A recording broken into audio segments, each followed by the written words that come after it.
we're showing them, all right, this area of the field has a yield potential that's greater than this part of the field.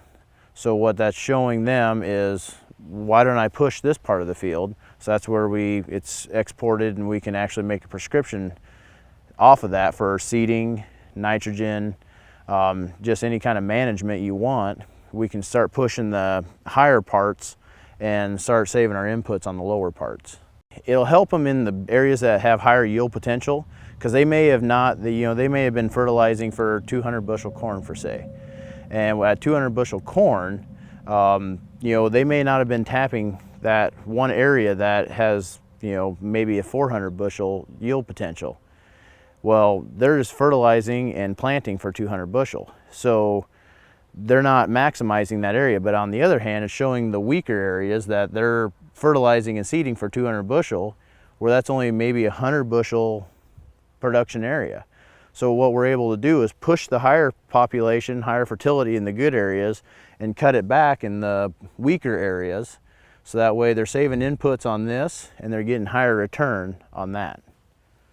Yield maps can help you do that once, but what data is available in season? We can make decisions all the way along the growing season, especially with that daily NDVI imagery from the crop health monitor, or even tasked satellite imagery throughout the year, higher resolution imagery, to track change in a field and track our ability to improve a field from start to finish.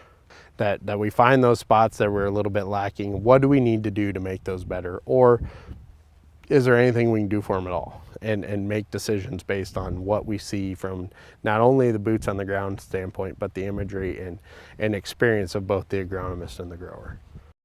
When you're just grid sampling and you have no other platform to work on in-season changes, you're kind of you're putting a lot of your eggs in the basket up front, but you have no vision or no clarity throughout the year what's going on in that field. And between task satellite imagery and the crop health monitor and the YPM maps, we really get a really good view, for lack of a better term, a bird's eye view of what's going on in our fields, and being able to make better decisions, and being able to make better decisions quicker.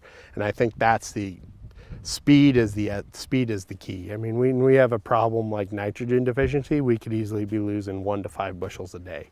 That's something we have to get on top of as early as the process as possible. NDVI imagery allows a problem to be spotted days ahead of where the naked eye can see it. Fixing a problem boosts yield.